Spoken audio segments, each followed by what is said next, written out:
Hi folks, Bruce McDonald here, the Talamanca Review. It is 10:05 on Monday, October 21st.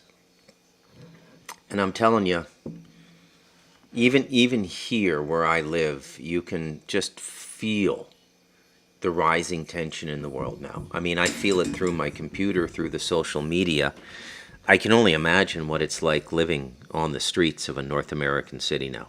I mean, I can't even imagine. And tonight I just wanted to do a more, I guess you could say, political podcast and talk about the world, but the world in context to the consciousness we've created and shared on the Talamanca Review.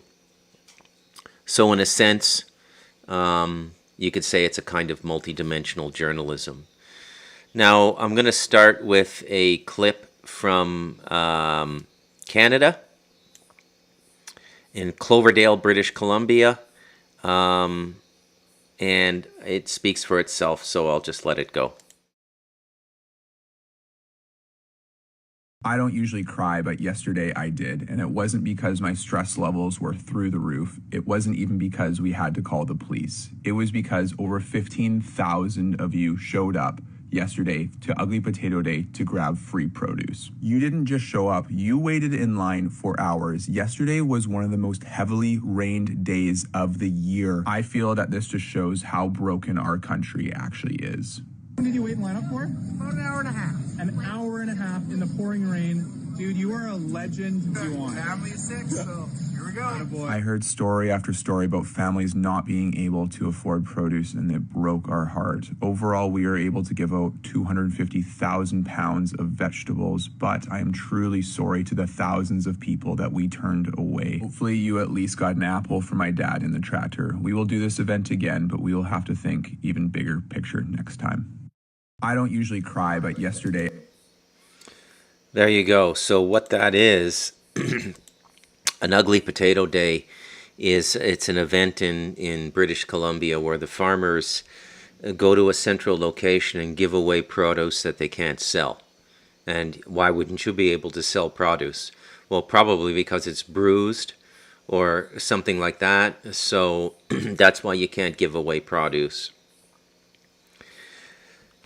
It's 2024. We've had incredible technological breakthroughs in the last 100 years, as I've documented in The Devil and Us, a memoir of you and me. How is it possible that we could be having food shortages in 2024? How is it possible? That's my question. With all of the technology we have, do you not think it should be a basic priority of government to provide good, healthy, natural food to human beings? Okay? And food is a good starting point for my larger thesis tonight, which goes into the big picture. We've distributed a lot of our food supply now, meaning that we send some aspect of responsibility for that food supply outside our borders, in Canada and the United States, okay? And this is done by corporate farming because corporate farming is all by the numbers. And if they can look at the numbers, the spreadsheet, and see that it's actually cheaper to send literally probably 500,000 chickens on a freight liner to China, and have them cleaned and gutted there and sent back on a refrigeration freight liner, they're going to do that, despite the absurdity of it, okay? And this comes at a time when we're dramatically cutting back on people's rights based on what they're calling climate change. And yet within the corporate world, it's perfectly acceptable to do something like this, to send chickens to China to be processed, to be sent back, to be sold in the United States. This is actually going on. It's one of the stories in The Light of Darkness. I don't know if it's still going on. It was going on when I wrote the book in 2020. So if the corporation loses a little bit of money because they have to pay processing fees based on the American labor market, if the government were serious about environmental concerns, and this is mainly the left, the right has been openly saying for at least 2 terms now, 8 years, that the climate hoax is just that, a hoax. Okay? And the left is doubling down at every turn, especially Trudeau. Okay? One of the big things he does now is what he calls the carbon tax rebate. And he does these commercials and they air them on X. And it's just like, he comes on with his stupid face and he says, have you checked your bank account today?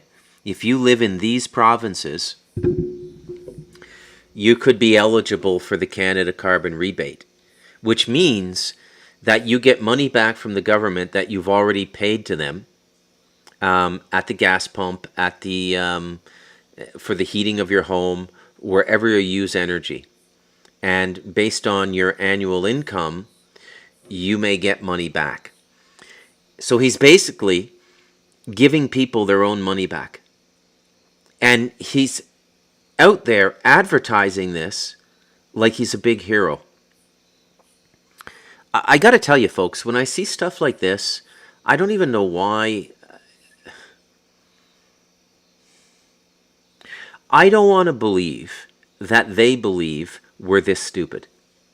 Because if they're right, I am literally just wasting oxygen even doing a podcast. Okay? If they're right.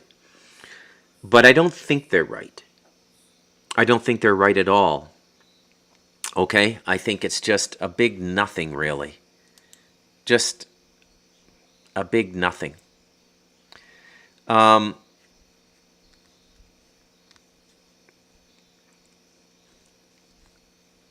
Yeah.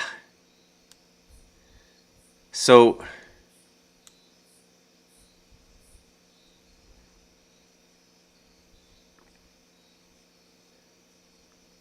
let me get back on this here. Let me just find something else.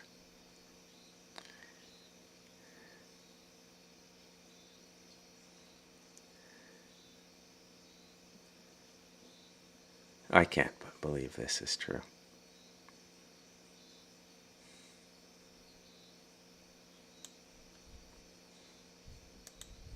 All right, let's just get right into it here. Let's do a little bit of politics. I don't see why not. So Elon Musk is giving away $1 million a day to voters who sign a petition.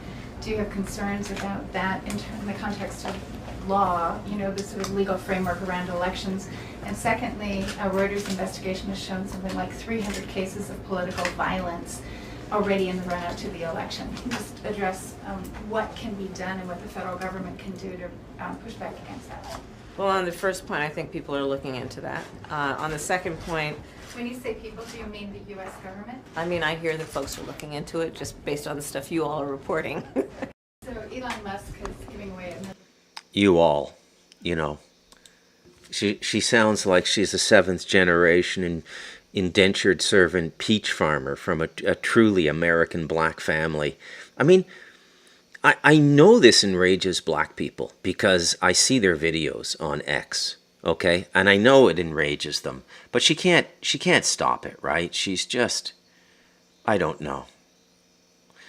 I don't even know what to say anymore.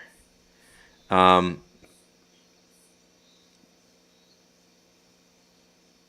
right. The Soviet state. Here's another sign of the times. Okay. So, and I'm not trying to depress you tonight. Okay? I'm not trying to depress you. Now, I maintain everything I've said in the past. Number one, by a slim margin, I think Trump is the correct vote. And the reason I think he's the correct vote is simply that I have less worry and less fear about what he might do than what Biden and Harris have already done and will continue to do. Okay? I'm not saying, look, Trump might be another kind of setup. But at the end of the day, can it really be any worse than what Harris and Biden are doing? Can it? with the immigration, with the anti-white racism, with the pitting everybody against each other, with everything that they're doing, with the transgenderism, seizing your children. Okay? I mean, I agree with the hyperbole of this election. I do. I think, and both the left and the right are saying it now, okay? That this U.S. election will be the last election for the loser. And what that means is if the left wins, the right will never win another election. Okay? And Elon Musk has broken this down really well and thrown his findings and his short clips out on his platform X. And you can look those up and see them yourself.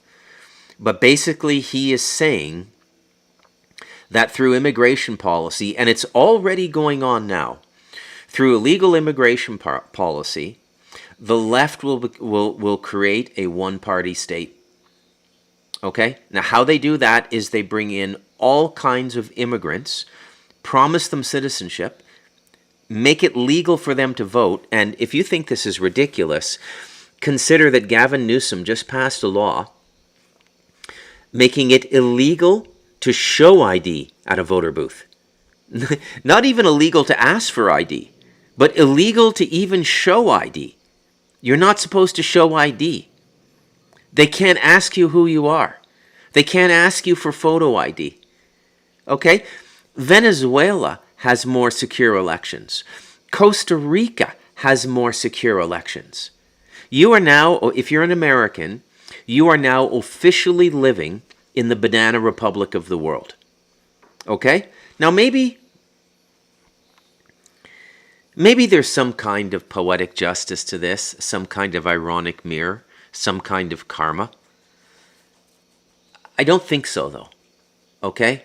Now, this is a very interesting question, and one I've been contemplating for about a decade, and one which nobody in the spiritual space will touch. Okay? If you went to a seminar with Sadhguru and you got up to the microphone and you got to ask him a question and you asked him this question, I don't think he'd answer it, or he'd give you some bullshit answer. Same thing with the Dalai Lama. Same thing with the Pope. Same thing with anybody, any of the rabbis. Okay? So here's the question. Where do the actions of government fall in terms of karmic liability? Okay? So if you kill somebody who's not threatening your life and you want something they have and they haven't surrendered it under what you might consider to be a reasonable offer, okay? This happens all the time in eminent domain cases when they want to build a railway or something like this, and, a third or fourth generation farm. Basically, the TV Yellowstone is all about this. A Montana rancher with one of the biggest ranches, if not the biggest ranch in Montana, a cattle rancher, fighting for his survival and fighting the tricks of big corporations in collusion with the government. This is not to say that I agree that John Dutton and the Dutton family, who are the protagonists in Yellowstone, deserve to own all that land. I'm not saying that, okay? Let me get back on point. So the government does horrible things. It kills people through the CIA. It overturns governments. They're actively trying to do regime change in Iran now. It's very interesting that they haven't been able to achieve regime change in Iran. There's a couple things they haven't been able to do in the last 20, 25 years, even longer. I would say even in the last 40 years. They haven't really been able to topple Afghanistan, which they want to do, and, it's about all of the minerals. I mean, Afghanistan is one of the most mineral-rich countries in the world. What the emerging precious mineral market, which goes into technology, right? Goes into batteries, goes into semiconductors, all of that sort of stuff. They have not been able to topple Afghanistan, okay? Which is an incredible thing. So you know how I talk about culture all the time and principalities when I did the jurisdiction talks? Afghanistan is a classic example of a people and their principality united. And that's not necessarily Allah, the God of Islam. They're Islamic, But that's more about the geographic principality that protects those people.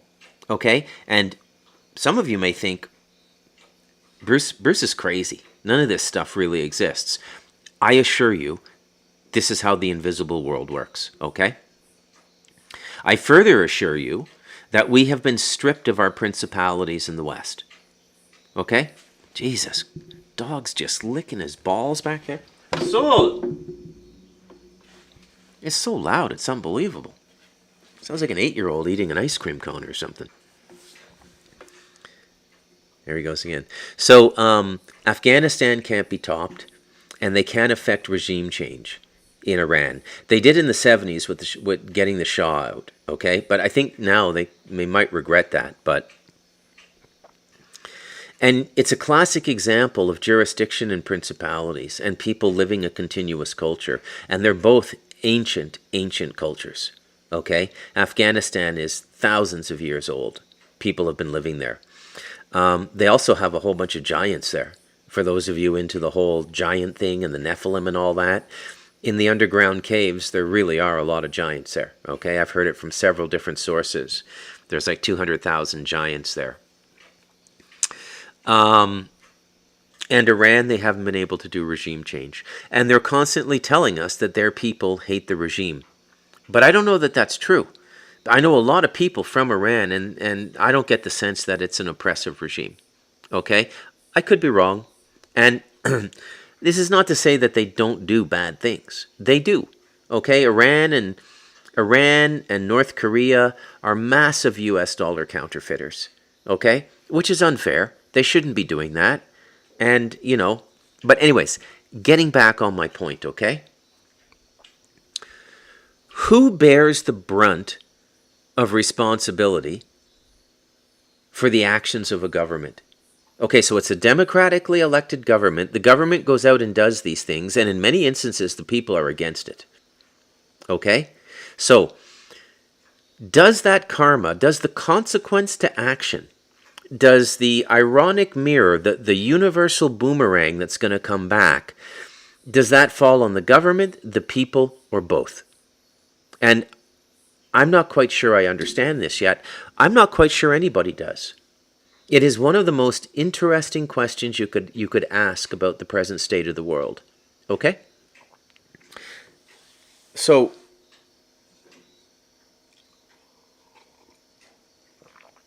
the reason I bring this up is I'm not quite sure that the American people deserve to be annihilated. And I say that because we're getting pretty close. The Billy Meyer prophecy, the Greek Orthodox prophecies, the Eastern Orthodox prophecies, they have saints in their lineage as well. They completely line up. And the reason is that most of the silent whispering in those religions are the Palladians. And Billy Meyer is the most open voice in terms of talking about that. And I really don't think that the Iranian regime needs to be changed. I'm not convinced that they would destroy Israel if they had nuclear weapons. That seems a bit radical even for the Iranian regime. By the way, you should also know that one of the more notable pieces of foreign policy affected by a country that doesn't do a lot of foreign policy, China, was a peace deal between Saudi Arabia and Iran in like 2022 or 2023. It was a big deal. Let me see if I can find this. I wonder if X has anything about it. Chinese peace deal, Iran and Saudi Arabia. Yeah, I really do type that fast, but I've been typing my whole life. And only with 4 fingers, too.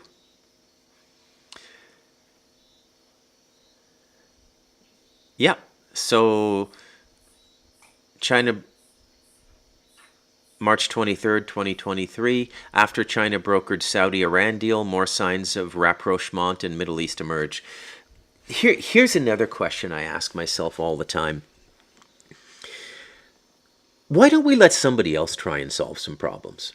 Why don't we see if China can't solve some of these Middle Eastern problems? Because we are a bad faith broker. Everybody on the world stage knows now we're Israel's whore. We've been bought and owned by the Israeli lobby, our politicians, okay? Why do we keep pretending that we can solve these problems? And we wonder why we have terrorism in our countries. Okay? Why not let China go in and see if they can make a go of this, okay?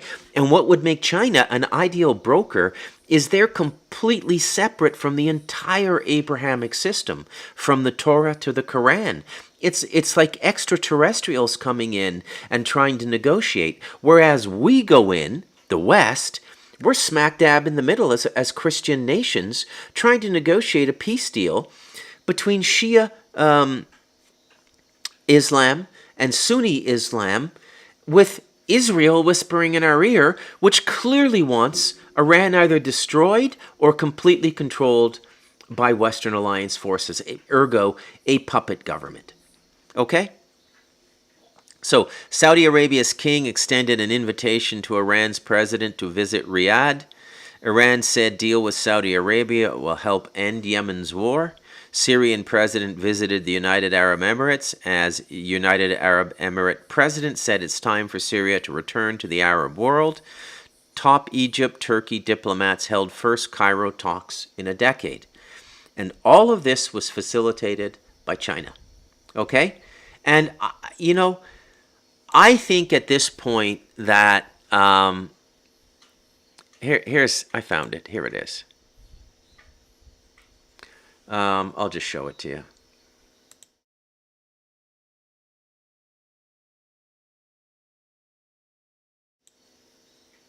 Okay, hang on a sec. There's a video here too.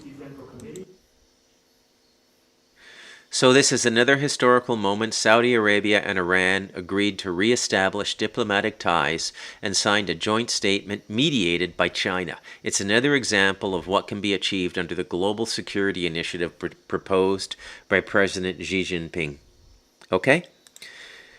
And look, I'm not trying to be subversive here, okay? I'm not trying to make you hate America or Canada. I love Canada and I love America.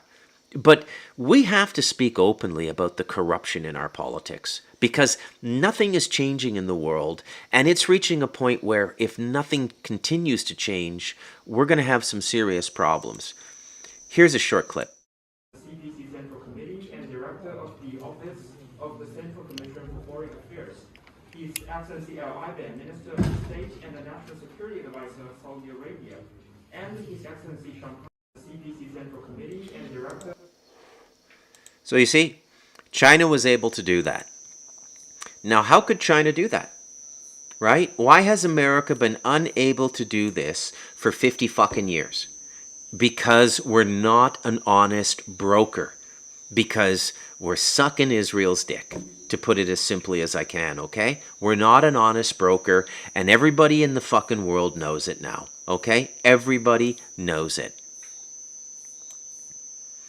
Iran and Saudi Arabia agree to resume flights, reopen embassies, and facilitate visits for citizens in landmark statements signed in China.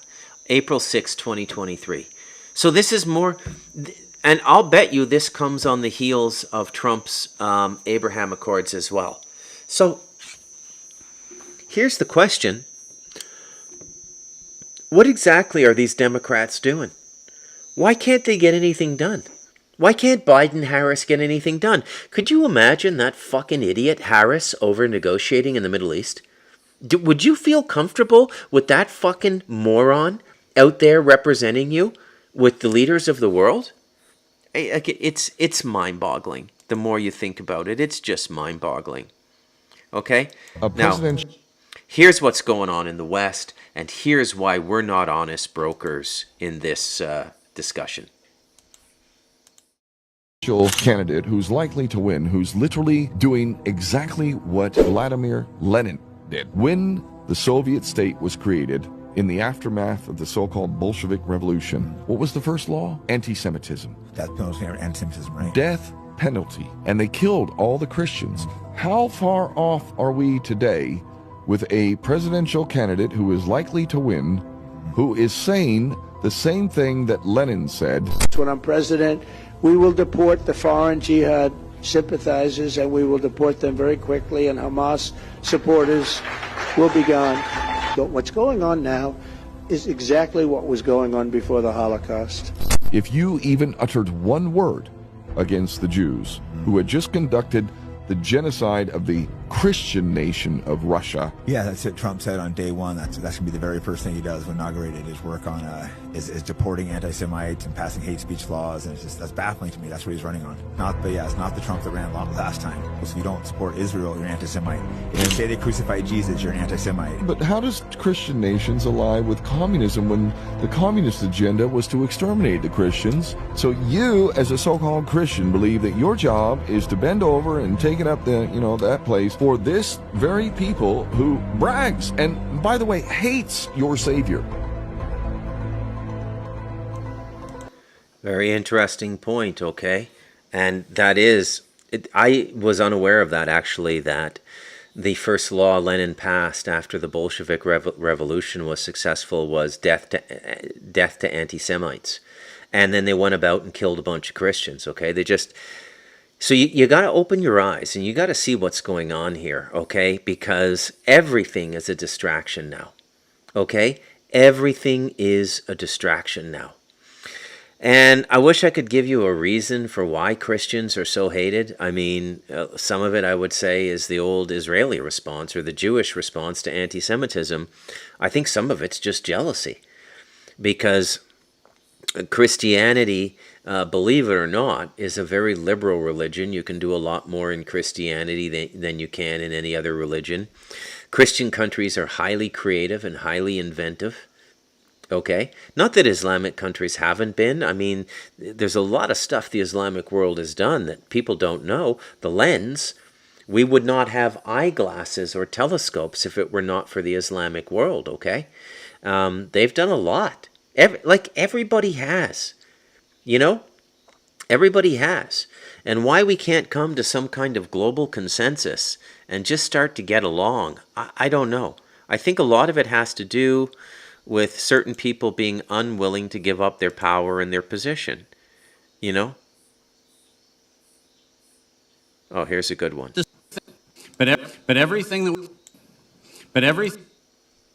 take a look at this. Thing that we were told in fear. Remember, face masks? C.R. McIntosh published the study that said cloth face masks increase your risk of influenza-like illness. And that was a published study before any of this happened. Remdesivir was known to be 53% deadly in 2018, published. Lipid nanoparticles were known to be lethal in 2014 and 2016, published. We actually knew that the intent of the conspirators of this particular medical racketeering mafia exercise actually already had planned to kill people on September 18th, 2019. We had all of this before patient one had to die. If we are serious, we will realize that under Section 802 of the Patriot Act, this was an act of domestic terrorism, and I should be sitting in Oklahoma City to say this.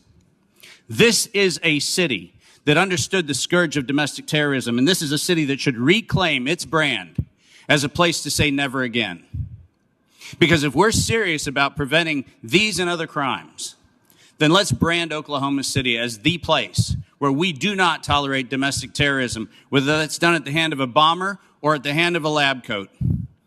Because instilling fear is the fundamental and root cause of the cancer that destroys everything that we stand for about liberty, everything that we stand for about being citizens of this great country. And I would expect that I should be no other place than Oklahoma City to say, let's stand again against terrorism. Thank you very much. Of course, he's referring to Timothy McVeigh and the bombing of the federal building in Oklahoma. I think that was like late 1994. It was I came back from Taiwan in October 94, and it was very shortly after I got back that bombing happened. So, like I said, tonight's just a political show, okay? But it's a big picture political show. It's a political show, a political podcast within the context of the Talamanca Review. And I'm just going to keep hitting my money point over and over again. no matter what happens, Harris, Trump, you're going to be a target. Okay? There's something about the time we're in now that many forces on this planet are trying to destroy you. And part of it is a land grab. I mean, you still have one of the most beautiful countries in the world. It's difficult for you Americans to understand that because I think only something like 10% of Americans will ever get a passport. And of those 10% who get a passport, only 7% will ever use them. So it's not very many people. The Americans are not well-traveled people. The business class are. The CEOs and stuff like that, they are. I'm telling you, I say this all the time on the Telemanca Review. I think my son would back me up on this. Travel is actually, and living abroad, is actually one of the most important educations a human being can get. I think I touched on this in the Jurisdiction podcasts as well, if I remember correctly. Okay? It teaches you things nothing else can teach you. And it's a kind of teaching that is direct, immediate, and experiential. It's not theoretical. It's not on a chalkboard. It's not on a whiteboard.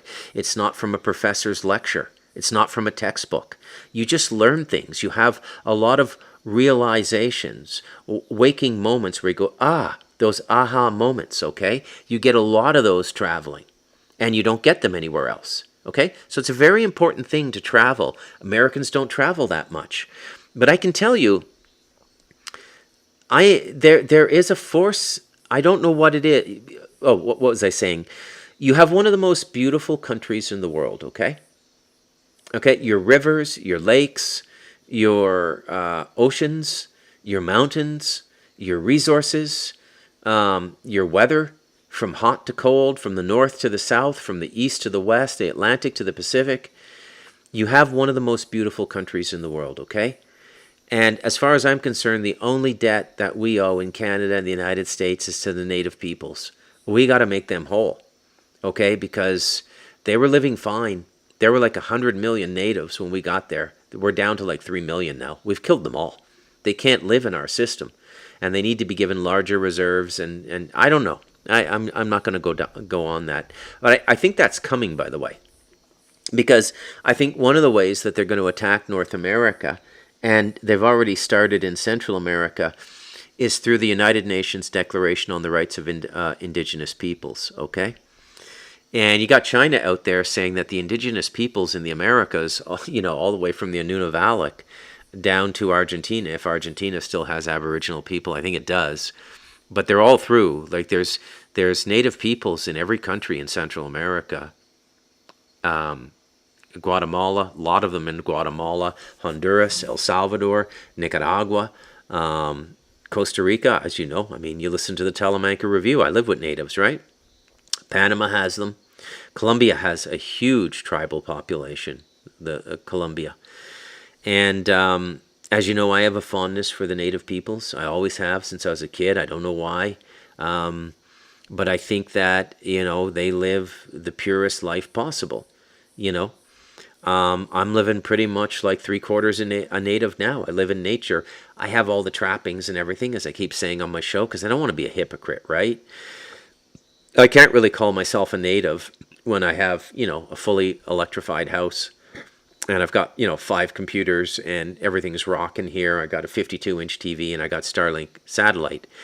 But if you can, I'm not going to say if. When you come and visit me, you'll see, this is pretty native, okay? By the way, if you want to come and spend a week or two with me, just let me know. We'll work something out. I'm not going to be like a tourist thing, just chip in on the groceries and bring me a gift or something, and you can stay for 2 weeks. We can go to the reserve. I would like to start my business with people I know or people who know me through this show, okay? Couple rules: no heavy drinking. A few beers is okay. No liquor drinking and no drugs. Weed's okay. Okay, I probably won't smoke with you, but weed's okay. But weed and beer.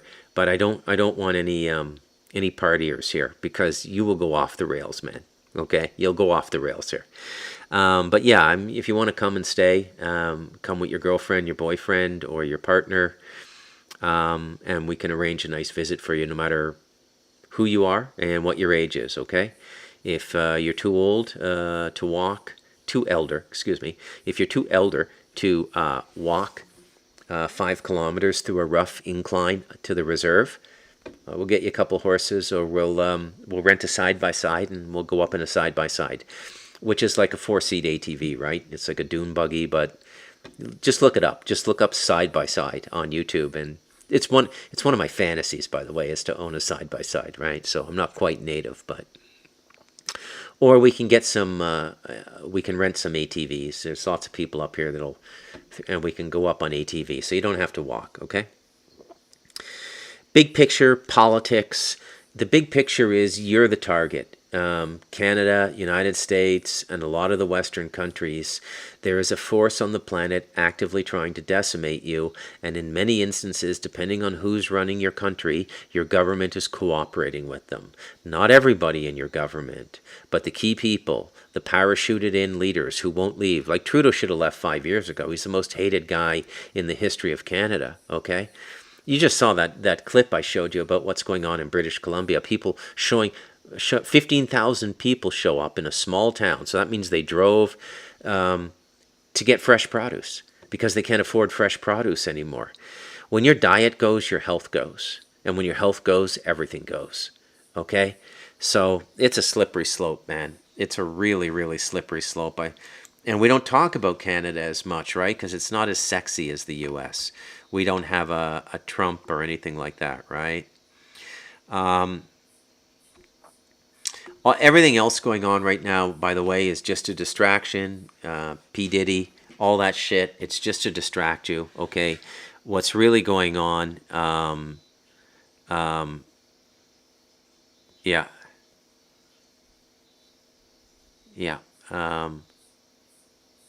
This morning is Brian. Here's another one. I'm going to play this one. It's not a lazy show, but I'm using media a lot tonight, okay? Let me just see when this happened to make sure it's still relevant, because I see Diane Sawyer here.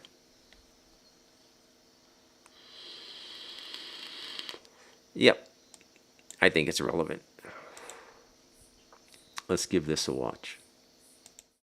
Madoff scandal than our chief investigative correspondent, Brian Ross. And he has written a new book, which is answering all those questions we've all had all this time, and also a stunning personal detail about the Madoffs called The Madoff Chronicles, Inside the Secret World of Bernie and Ruth, and it hits bookstores this morning as Brian is here with us now. It's good to see you. Good to be here. I'm reading the pages, and I told you this, I kept going, what? Huh? What? Let me just start with that scene we saw daily, over and over again, of the apartment windows.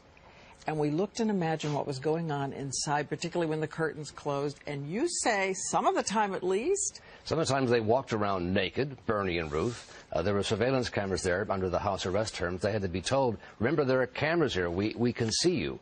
And they would sit around at the kitchen table in this fabulous penthouse apartment. And Ruth would talk about the Gentiles being responsible for this. And Bernie was almost oblivious. Here he had been caught in the largest Ponzi scheme, and he was sort of going through, well, let's see, what boards do I have to resign? Told that one of his victims had committed suicide, Madoff's reaction was, well, that guy couldn't pick a stock if his life depended on it. It was almost as if he blamed the victim. He was weak. How did you know this? We have people inside who gave us rare access to what was going on, what was in the minds of Bernie and Ruth. I think we have a very good picture in this book of what was going on. Another portrait you paint is of Ruth's relationship right now to their sons, to their two sons, and she has called their behavior unconscionable and outrageous. They're furious with their sons, and the sons they claim they did not know until the day before the arrest. Madoff took them to the apartment, revealed that he was a fraud. They were upset. One of them was on the floor crying. He said, give me a week before you turn me into the FBI. Then you turn me in so you'll look innocent. They went to their lawyer who said, oh, no, we're going to the prosecutors right now. They went that day to the prosecutors, and their lawyer said, don't talk to your father, don't talk to your mother even. ever again until this is resolved. You want to stay out of prison. And you say there's some reporting right now that they are looking at the sons for tax charges at this moment? Absolutely. There's a civil lawsuit being brought by the bankruptcy trustee. They took $30 million in so-called loans from their father. It was the investor's money that he stole, but they never declared that as income, which could be considered tax fraud. Well, I should tell everyone that there's a whole chapter on the SEC, and there is Bernie Madoff sweating bullets. They're going to discover things. Okay, so the reason I played that is, look, so to round out my theory that you're the target, I mean, it was openly declared in the secret societies and in the money circles in 9/11 that the United States government was flushing its own country. Okay, that's what 9/11 represented. And the open looting began. And by the way, this is probably the only thing that has saved you from being destroyed sooner, is that they want to get more work out of you. They want to fleece more of the money. As I keep saying on the Talamanca Review, and I don't mean to worry people, okay? But intelligent people will know what to do, right? They'll know how to preserve their wealth, and there's many ways to do it, okay? But they're going to go after those 401ks. They're not going to let those stand. Literally, this is what happens when your principalities don't defend you. And the principalities, remember, everything requires human agency, right? So I don't know what's going on with these last few weeks of the Talamanca Review, but I keep remembering things I said like months ago, and I'm starting to get the ability to tie everything together in a more meaningful way for those of you who've been listening to me quite regularly. Okay? So the example I gave in the past was, I was referring to a gentleman who said, and alleged to be some super psychic who knew everything, that the Earth was controlled by the inner Earth and extraterrestrials. And I don't disagree with him per se, although I don't know much about the inner Earth, but I would certainly say that after working with Bob and John Edmonds, that there is a profound extraterrestrial control here. But what's left out is it has to have human agency. It has to have groups of complicit human beings incarnate in a body working with them through consciousness to affect the plan on the physical plane. Okay? This is why you don't see the spaceships land and everything, okay? Because if the spaceships did land and did behave that way, equitable forces would come in and stop them. Forces as powerful as them would come in and stop it. Okay? This is why they can't do it. Because there's this cosmic balance. But what they can do is play to our weakness. They can tempt us. So the extraterrestrial narrative becomes a pantomime, although it's different because the angels and demons actually exist as well. But the extraterrestrial narrative becomes a pantomime of the angel-demon narrative, where there's things coming into your head. This is why I say meditation is so important. You have to be the sovereign within your own consciousness. You have to know where your thoughts are coming from. Okay? It's very important. I would say meditation is a martial art in 2024 as opposed to the pursuit of enlightenment, because it's coming down to survival now. And the real distinguishing factor is going to be your consciousness and your discernment, okay?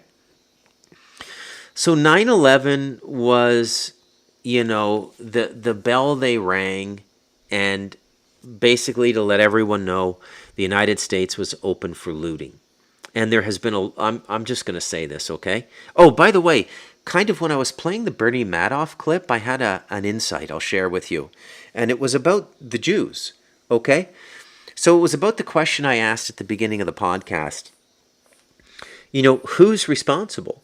So we know there's evil Jews. Even the Jews will say that. Even Donald Trump has said that. And look, I don't care if this chafes your ass or anything, okay? I have to say it. The Jews are exceptional people. And when they go bad, they're exceptionally bad because they're exceptional people, okay? Dr. Evil will always be a Jew, okay? because nobody can really get to that level of exceptionalism other than a Jew. And it has to do with the way they're raised and the way they're trained to use their minds, the mental aspect of their religion, the intense study of the Torah and the Talmud and these sorts of things, okay? And they're exceptional people. And genetically, not so much in the prevention of disease and stuff like that, but genetically, they're epigenetically a very intelligent people because they've been literate for so long, okay? So they're wicked, wicked Jews. And so the same question I asked about the United States is, are all Americans responsible for the actions of corrupt governments? Okay? And the collateral question is, are all Jews responsible for the corrupt actions of wicked Jews and wicked Zionists? And I would say the answer is no. Okay?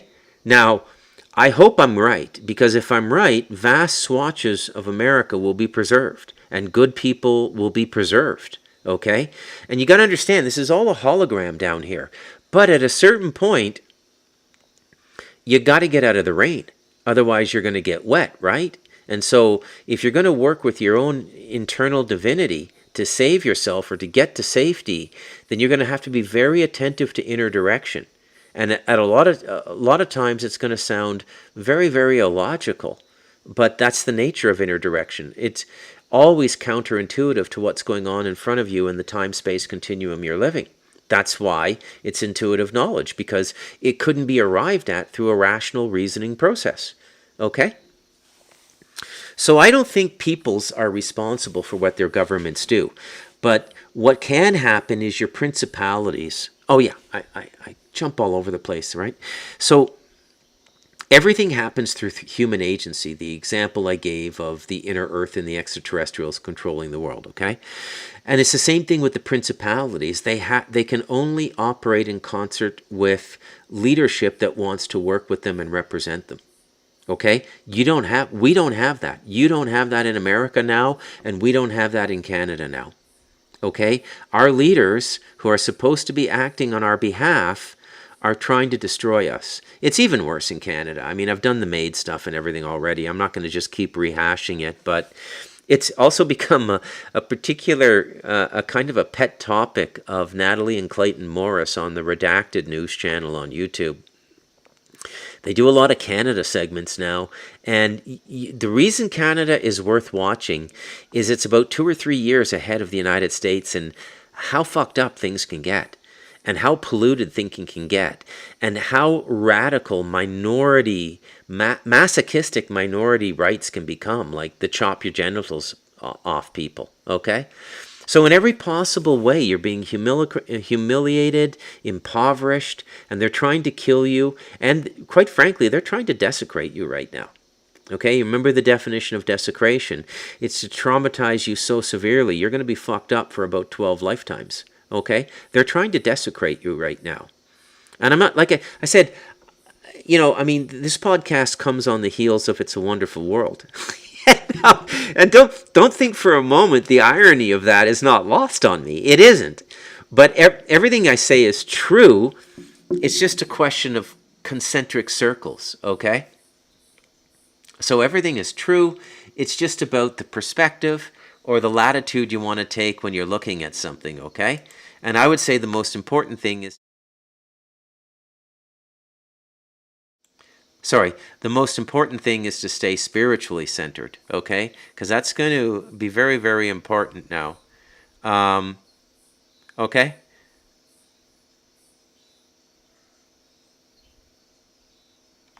Okay, so, yeah. So everything you think is going on is not going on, okay? Every power force in the West, every power force in the Abrahamic system now is working toward the ascension of the Jews. Now, why that is, I don't know. I mean, I could speculate. I'm just speculating on a hypothesis is all, but I don't want to speculate on this topic. I think, I will a little bit. I think everybody of intelligence knows that the narrative has to cycle out. It has to close out. okay? Otherwise, there's going to be all this tension. There's 3 billion people caught up in these religious narratives. And what do you do if none of the end time prophecies happen? How do you cycle out of this? What do you do with the Jews? What do you do with the Muslims? What do you do with the Christians? Okay? The Christians would probably be the most whole, even when the prophetic system fails. And this has to do with the singular teachings of the Christ, which, in my opinion, and I don't mean to sound like a hypocrite because I was raised in a Christian culture, but in my opinion, I think Christ is the most valuable person in the entire canon, okay? I really do, in terms of spiritual instruction and how to live and insight and the power and manifestation of the God force he represented as a human being in a body, I think is the most potent that the Abrahamic systems have ever seen, okay? And he transcends them, which is why they killed him, right? Because if you follow Christ, you don't need the rabbis, right? And that's why they killed him. So, but Islam, without the prophecies, and because Islam and Judaism are very rules-based. They have rules on how to make love. They have rules on concubines or mistresses or polygamy. They have rules on diet. They have rules on how much money they have to give to the synagogue or to the mosque, and they obey them. Okay? These are very structured, very rules-based, very discipline-based religions that are like micro-societies inside societies. Whereas the Christians are just sort of like these free-range radicals, to use a physics metaphor. Okay? Just kind of off doing their own thing. But that is probably why Christianity has the highest latitude for survival, because you don't want to be in a fixed position right now. And these Islam and Judaism really pin you down to a fixed position. Anyway, so this is the big picture tonight, and I'm just going to wind up now. So you got an election to vote on, okay? I still favor Trump, and I think Trump, I have an intuition that Trump is going to deal with what we'll call the bad Jews, okay?